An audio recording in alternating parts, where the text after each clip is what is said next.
अक्षय का सीधा सीधा मतलब है जो क्षय न हो। तो अक्षय तो एकमात्र परमात्मा ही है, भगवान राधा गोविंद ही है। अक्षरम ब्रह्म परमम। अर्जुन ने पूछा गीता में कि प्रभु वो अक्षर क्या है, तो कहते हैं अक्षरम ब्रह्म परमम। वो परम ब्रह्म जो है वही अक्षर है, बाकी सब क्षर है। आ ब्रह्म भुवनालोका पुनरावर्ती नो अर्जुना मामू पेत्य तु कौन्तेय पुनर्ज। ब्रह्मा से लेकर कीट पतंग पर्यंत सब पुनरावर्ती वाले हैं, सब क्षर होने वाले। तो अक्षर जहाँ भी शब्द आवे, अमृत जहाँ शब्द आवे, सीधा परमात्मा को समझना चाहिए और उसमें से कोई गुंजाइश नहीं। तो लेकिन परमात्मा के प्रति जो भक्त का प्रेम है वो भी अक्षर है, और वो अक्षर ही नहीं, थोड़ा और नित्य वर्धमान है। क्षर ही नहीं होता, दिन दिन बढ़त सवायो पायो जी मैंने प्रेम रतन। परमात्मा तो अक्षर हैं, न घटते हैं न बढ़ते हैं, लेकिन प्रभु के प्रति, उनके प्रति जो भक्त का प्रेम है वो नित्य वर्धमान ऐसा माना गया है। देवर्षि नारद ने भी कहा है। तो भगवान और भगवान से जो हमारा संबंध जुड़ता है वो सब अक्षर है। उसी संबंध, वह जो प्रेम है जो ब्रजांगनाओं ने जोड़ा प्रभु से, जो उनके श्रृंगार का दर्शन कर रही हैं लेकिन भाव जगत में। वेणुगीत में कल के प्रसंग में हमने देखा कि प्रत्यक्ष नहीं देख रही हैं, लेकिन जो स्वाभाविक ग्वाल वालों ने प्राकृतिक श्रृंगार किया है भगवान का, बनमाला से, मोर पंख से, वो सब जो स्वाभाविक है, नेचुरल, उसमें कोई beautician, dress designer, fashion designer मिलकर कृष्ण का श्रृंगार नहीं किया है। जो प्राकृतिक, जो ग्वाल बाल भोले वाले हैं, और भोलेपन का जो श्रृंगार है वो अद्भुत है। और उस अद्भुत श्रृंगार का भाव जगत में गोपियाँ दर्शन कर रही हैं, लेकिन वह भाव ऐसा नहीं कि मन से, जैसे टेलीपैथिक रूप से हम जोड़ देते हैं, टेलीविज़न के रूप में हम देखते हैं दूर का दर्शन, दूर श्रवण, वो केवल ऐसा नहीं है, प्राकृतिक दर्शन नहीं है। क्योंकि प्राकृतिक दर्शन वे कृष्ण नहीं आएंगे, वो चिन्मय हैं, चिन्मय धाम, चिन्मय नाम। तो उनको देखने के लिए भी अगर कोई भाव जगत में भी देखे तो उसमें चिन्मय दृष्टि ही होनी चाहिए। अस मानस मानस चख चाही, गोस्वामी जी कहते हैं कि उस परम चिन्मय स्वरूप को देखने के लिए मानस चख चाहिए, वो एक चक्षु भी दिव्य चाहिए। दिव्य चक्षु से ही दिव्य दर्शन होगा। तो गोपियाँ जो देख रही हैं वह चक्षु क्या है वो सामान्य व्यक्ति नहीं समझ सकता, पर वे देख रही हैं। पर वहाँ पर देखिए प्रेम की ऐसी स्थिति है कि जो भी कृष्ण के सानिध्य में दिखाई पड़ रहे हैं सब बड़भागी उनको दिखाई पड़ रहे हैं, और अपने को महसूस कर रही हैं कि हम अभी पीछे हैं, बाकी सब हमसे आगे हैं क्योंकि उनका सानिध्य पा रहे हैं। जबकि सच्चाई ये नहीं है। सच्चाई ये है कि गोपियाँ प्रेम में आगे हैं, पीछे किसी से भी नहीं है। थोड़ा आगे ही उनको रखा जा सकता है, पीछे तो नहीं रखा जा। लेकिन भक्त को ऐसा लगता है, वो अपने प्रेम से कभी तृप्त नहीं होता। ऐसे लगता है कि अभी प्रभु से मैं कहाँ, मौसम कौन कुटिल खल कामी, ऐसे ऐसे भक्तों ने कहा है ना। और जिन भक्तों ने कहा है वो परम प्रेमी थे। तो भक्त कभी तृप्त नहीं होता है कि मैं पूर्ण प्रेम को प्राप्त कर गया। वो एक मिलन और वियोग दोनों का संयोग उसके भीतर चलते रहता है। दोनों धाराएं कटती हैं एक साथ, संयोग और वियोग की। वो एक अलग ही स्थिति है, वो तो जिसने देखा है वही उसको अनुभव कर सकता है। पर गोपियों को यह भाव लग रहा है कि हम अभी पीछे हैं, पर उसके बाद जो भाव जगता है किसी प्रतिस्पर्धा, किसी प्रतियोगिता का भाव नहीं, प्रेरणा का भाव, कि जो भी हमसे आगे हैं वो हमारे लिए प्रेरणा स्रोत हैं। वे हमसे अधिक पुण्य कमाए हैं, कोई हमसे ज़्यादा वे अध्यात्म में आगे हैं, तो हम भी कुछ साधना करके और अपनी साधना आराधना को बढ़ाकर हम भी उसी स्थिति में आ सकती हैं।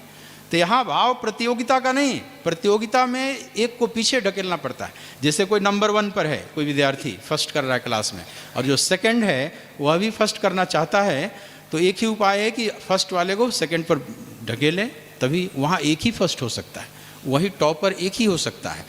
लेकिन अध्यात्म में ऐसा नहीं है।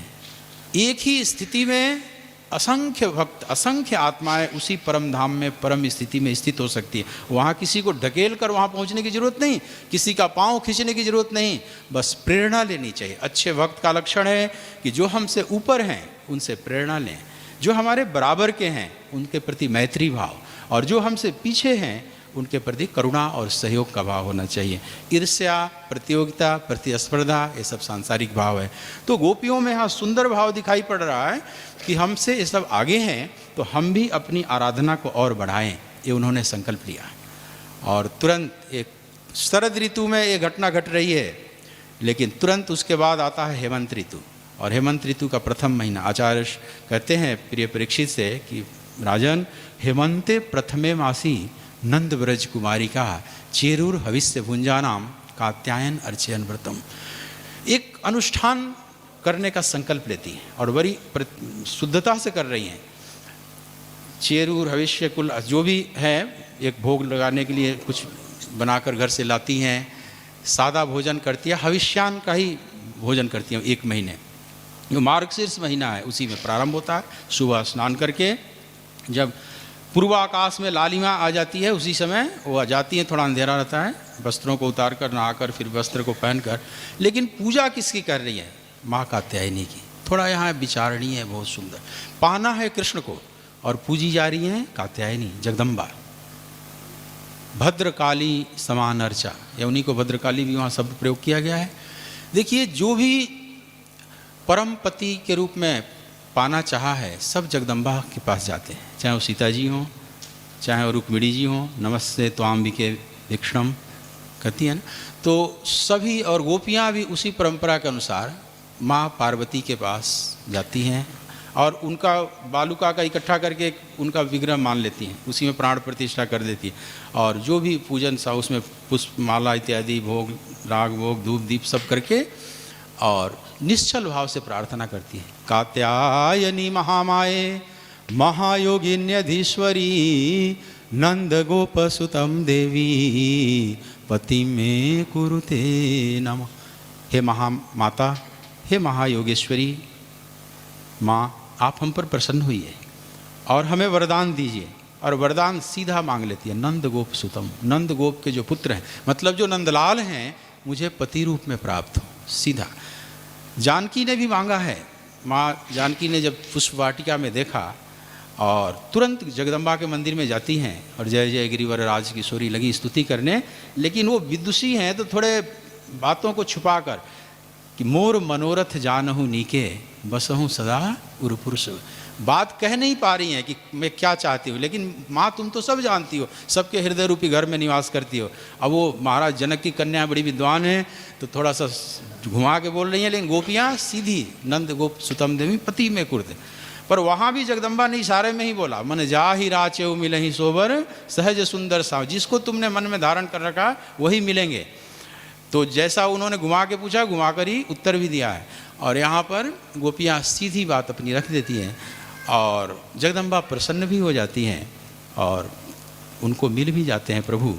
तो इस तरह से और वो प्रतियोग अपने अंदर जो प्रेरणा का भाव लेकर और अनुष्ठान, तो हमें भी यहाँ से शिक्षा लेनी है कि हमसे कोई ऊपर भक्त हैं तो उनसे हमें प्रेरणा लेनी चाहिए। और कुछ अनुष्ठान जीवन में जरूरी है, कुछ थोड़ा तप जरूरी है। वो जो तप रही है 1 महीने तक विशेष अनुष्ठान, तो हर साधक को चाहिए कि जीवन में जब कुछ विशेष भगवान की भक्ति करने का मन हो तो थोड़ा सा व्रत उपवास इत्यादि करना चाहिए। बड़ी सुंदर चीज़ है, ये सब व्यर्थ का नहीं है बनाया ऋषियों ने।